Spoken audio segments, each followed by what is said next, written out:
Let's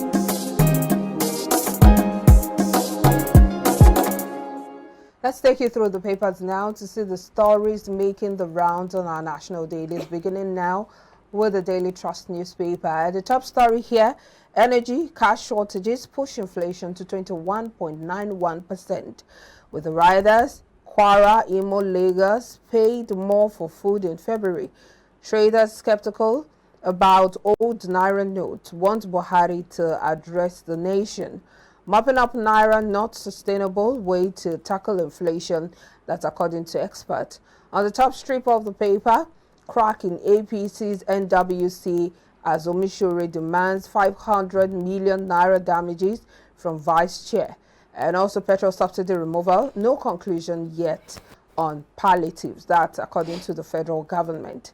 Elections, police redeploy 5 CPs in Kano in 1 week. And from the bottom strip of the paper, as INEC deploys materials, incumbent opposition in last-minute moves. And also you have Nigeria returns to UN peacekeeping operations.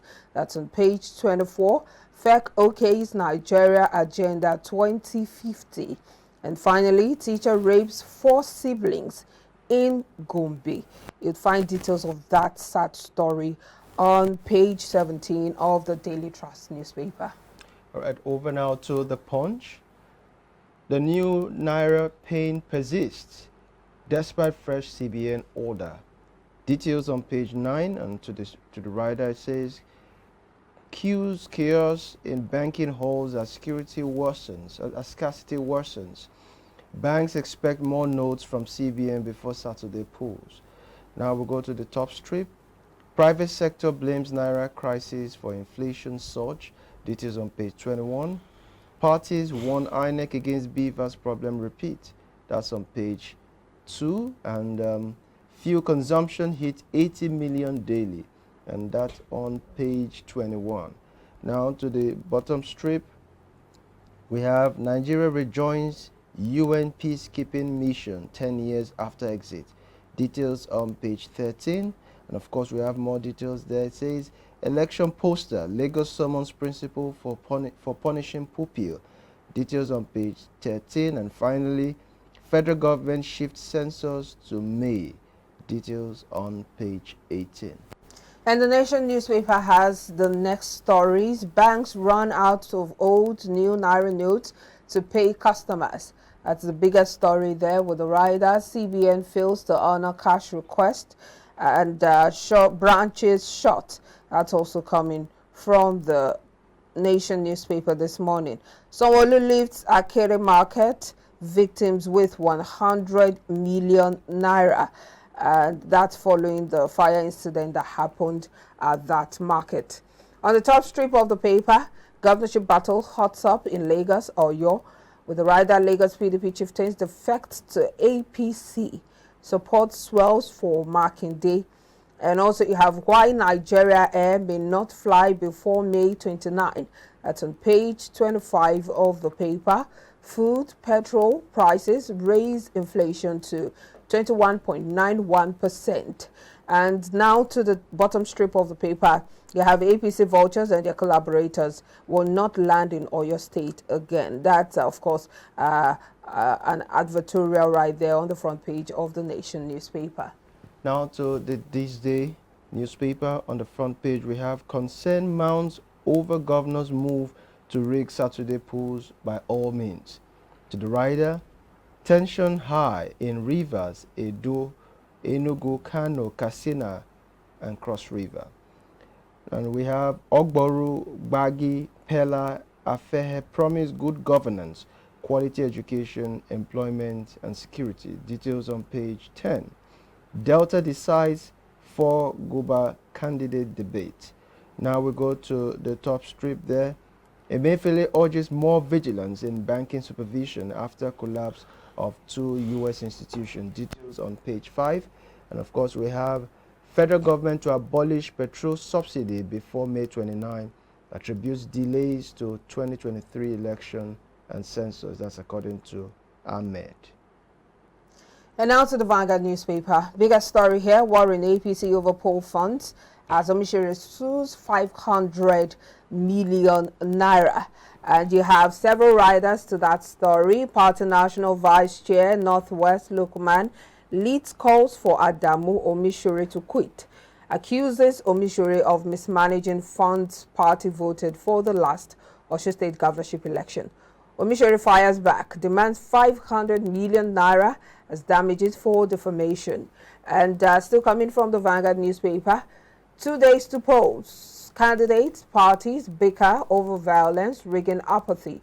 That's on page 5. Cash crunch pushes down inflation month on month. And also polls, NBC sanctions 25 stations, warns 26 others. And still coming from that paper, you have Emefiele advising central bankers on industry stability. That's on page 27. On page 13, you have fuel subsidy. Federal government states yet to harmonize ahead of June deadline. Presidential poll, Atiku PDP withdraw fresh application against INEC. And also Buhari silence on allegations against INEC. Dangerous. That's according to Southern Middle Belt leaders. And also Tinubu's silence over attacks on Igbo in Lagos.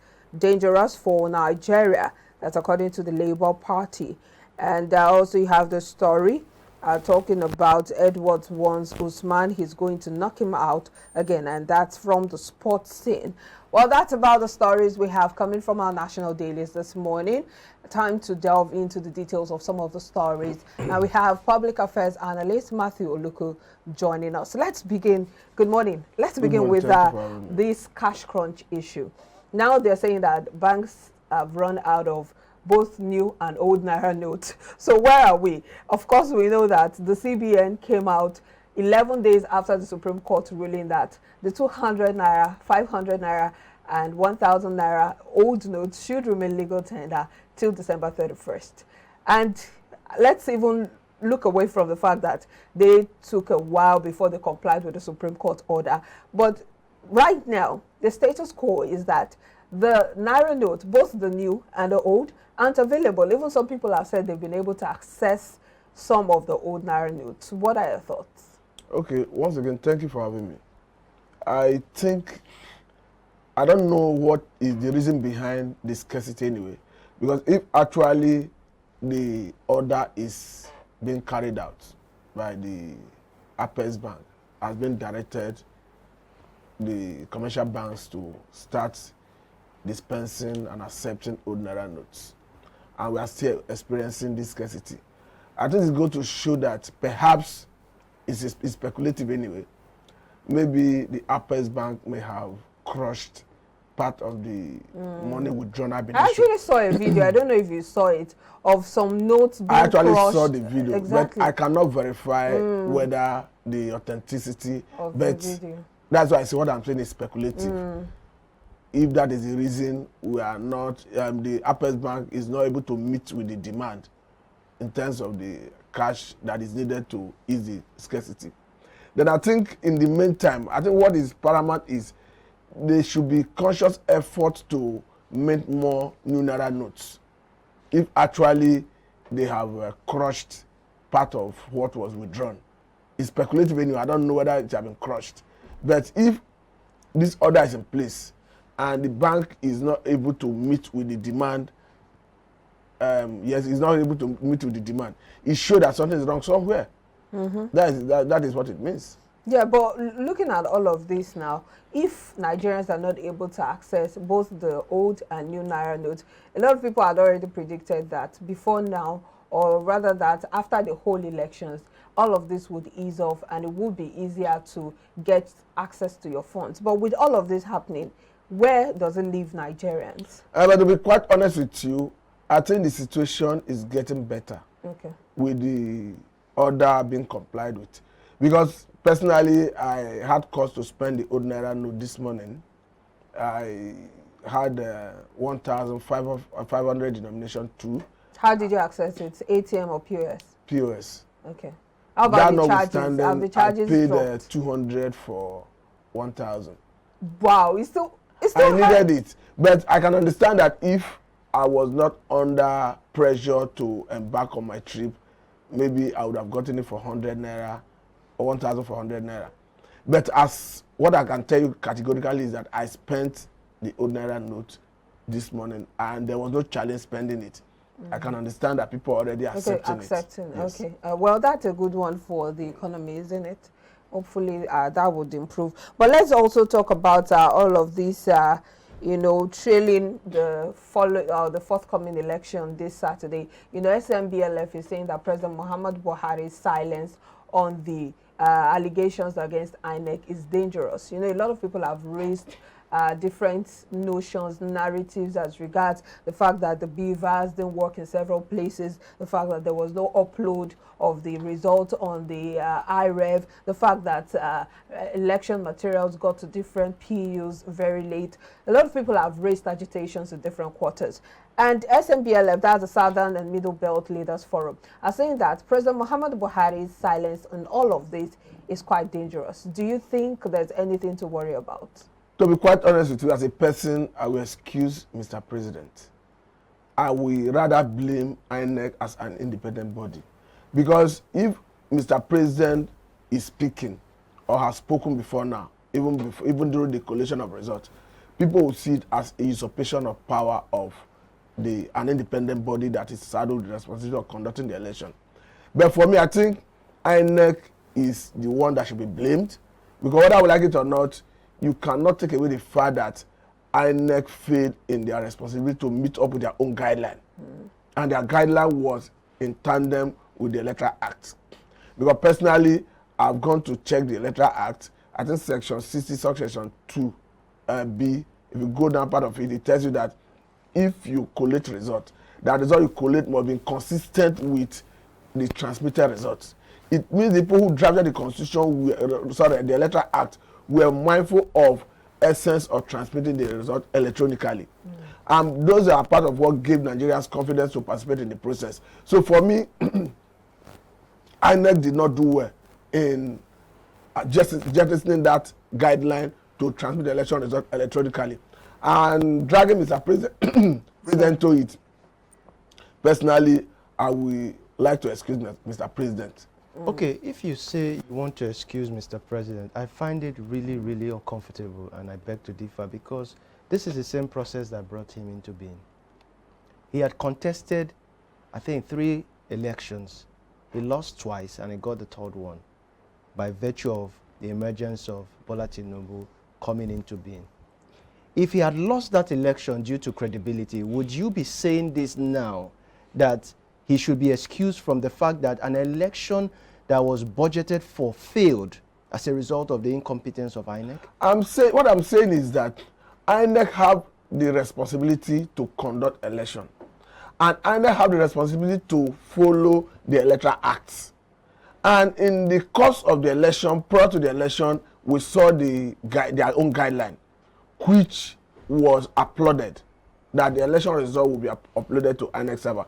We are now looking at Mr. President does not have a role to play in the electoral process. His body language is also very important. What I'm saying is, keeping mute to this issue does not in any way speak well. I'm not in any way trying to hold brief for Mr. President. But what I'm trying to say is, if you look at the whole gamut of election management, Mr. President have no role to play constitutionally. Obviously. And if Mr. President had, in the course of the election, made any statement that is calculated to gag INEC, people will see it as usurpation of power of INEC.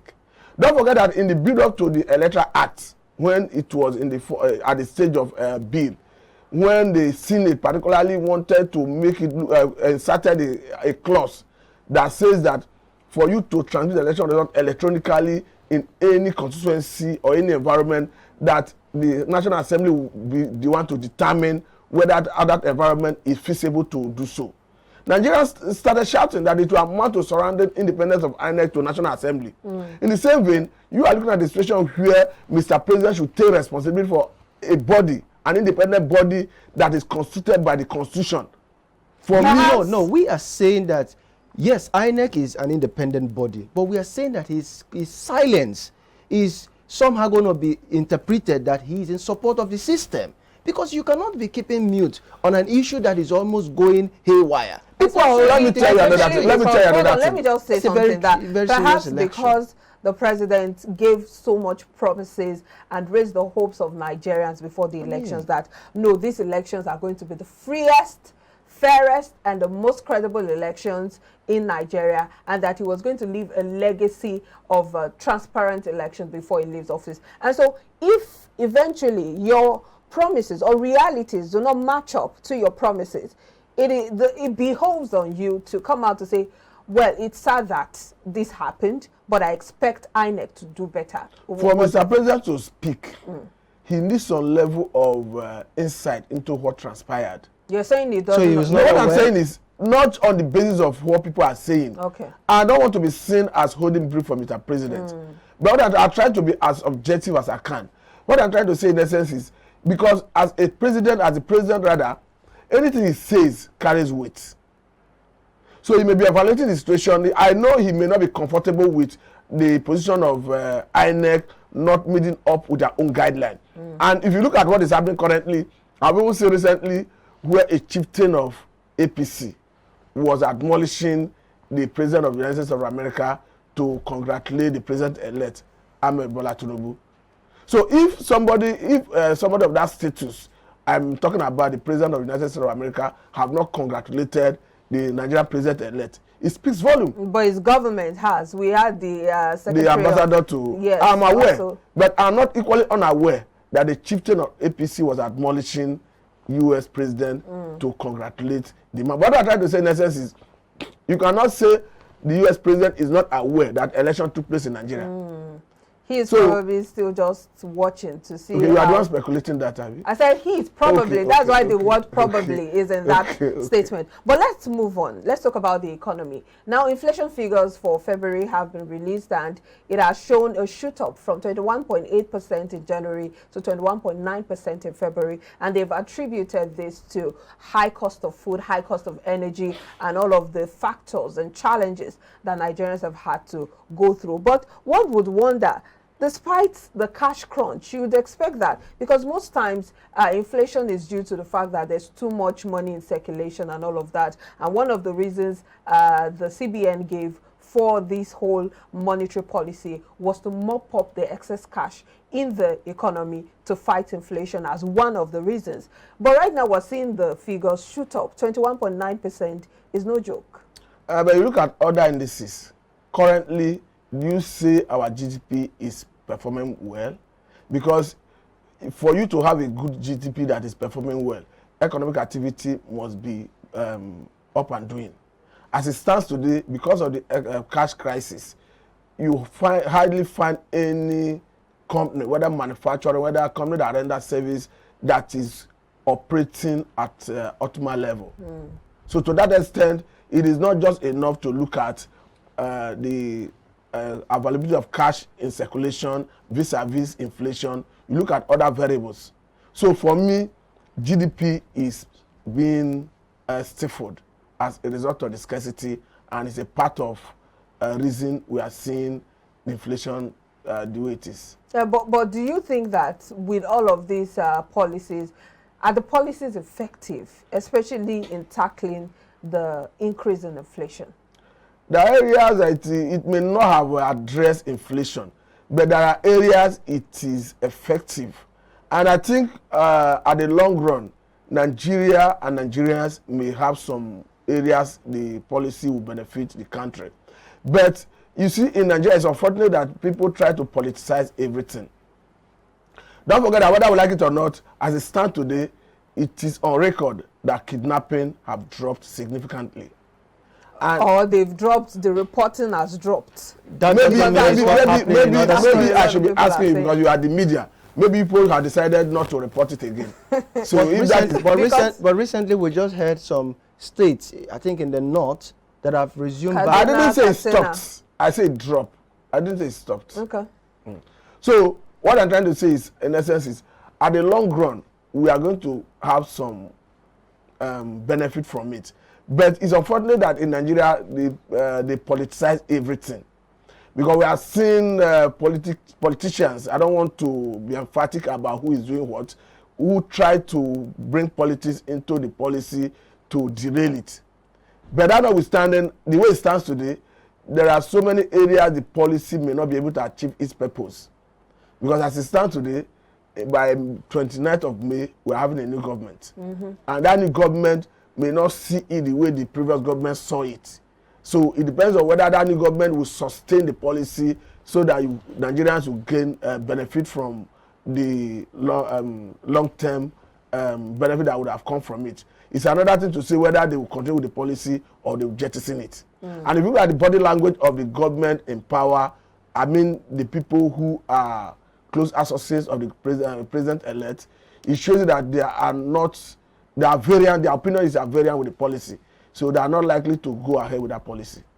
But let's also talk about the fact that, because you just mentioned something that President Muhammad Buhari's tenure, of course, ends May 29. And now the Minister of Finance, National Planning, Budget and National Planning, Zainab Ahmed, has said that they would have to move the subsidy removal towards, the exit of the president. No longer April. It's supposed to start April, but now they're saying that that would have to shift because elections had to shift. What's the correlation? The issue is this: whether it shifted or not, whether it happens now, I think one thing is clear. The president-elect have made it clear that himself is going to remove subsidy. So to that extent, I think Nigerians should know what they expect. Because but isn't it better to be gradually removed, as the minister said earlier? The issue is, the way it stands today, I don't think any president, even if an Atiku had won the election, even though an Obi had won the election, I don't think any of them had intention of removing it in phases. I think what all of them had always wanted to do is a total removal. But let me tell you this. The subsidy regime, I must tell you, have been surrounded with so much uncertainty, so much secrecy to the extent that there's no transparency. I just heard while you were doing the newspaper review that we now consume about 80 million liters per day. Don't forget that before 2015 That's quite funny election, because I remember President Muhammad Buhari, who is the Minister of Petroleum, came out to say that we don't know the amount of petrol we consume on a daily basis. It's quite unfortunate. Because before 2015 election, it's on record that we are consuming an average of 30 to 35 million liters a day. On whose record? I mean the authorities, perhaps NNPC, okay, and all that. But currently, we are now seeing figure that has to do with about 80 million liters per day. So what I'm trying to say in essence is there is a whole lot of sharp practices surrounding this subsidy regime. There's the issue of round tripping. Nigerians who play in the sector taking product that is meant for economy to neighboring countries because perhaps it's cheaper there. So for me, it would have been a good thing to remove the subsidy and use the money you free from subsidy to address other areas of critical infrastructure that needs attention. But the problem is, as a country, we needed to do more before we remove the subsidy. You needed to, one, fix refineries to ensure that we consume what we refine. You take away the burden of the cost of importing refined products. Though I see some light because Dangote refinery will soon come on board. And from what we understand, that refinery have a stock capacity of, I think, 650,000 barrels per day. So if you have the capacity to refine as much as 650,000 barrels per day, it means it can take care of our local consumption. And I can equally understand that even NNPC already take care of our local production. No, I mean local consumption. Local consumption, rather. So 50,000 barrels per day. We don't consume as much as what it can produce a day. But what I'm trying to say in essence is NNPC already secured, I think, a 20% equity from that refinery. And I think they already have entered a memorandum of understanding with that refinery that Nigerian government through NNPC will be supplying 300 barrels of crude a day. So to that extent, I think Nigerian government or Nigerian economy have right of fair refusal to sell to us before exporting. So to that extent, if we start production, I think part of what will suffer as a result of subsidy removal will be reduced. But holistically, I don't think it will be right for us to remove subsidy totally without refining what we consume. So when you say Dangote's refinery will be coming up on board, how soon? How feasible is that? Dangote is a businessman. We can understand that from their projection, they are supposed to start production this year. So I don't think somebody of his status will be investing that amount of money and he will not want to recoup his money through in the course of doing business. So it is not strange or it is not ambiguous when he extrapolated that the refinery will start refining this year. And it's not out of place for somebody to put hope on the sort of refinery that it will eventually start refining this year. That's where I was heading, because if it doesn't in any way commence operation this year, it means that we're still going to continue with the same issue of Definitely. That is what I'm saying is a good thing. We are hoping that it will come on board. What if it doesn't come on board? If it doesn't come on board, then it's a bad signal for Nigeria to deregulate totally. But isn't it embarrassing that a whole nation has to wait for 1 month? That is what I'm saying. It's embarrassing. It's embarrassing, but as embarrassing as it is. Because it's going to be the same issue of reacting rather than being proactive. It's embarrassing, I agree with you, but as embarrassing as it is, that is the situation we find ourselves. And to be quite honest with you, if you remove the subsidy and there is no local production in our economy, what it implies is that you are going to be bringing refined products.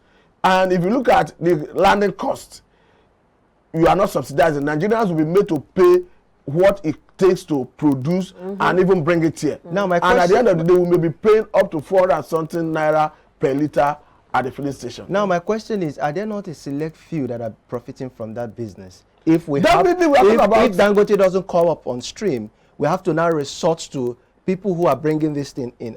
Is it not going to stay? No. Look at it from this angle.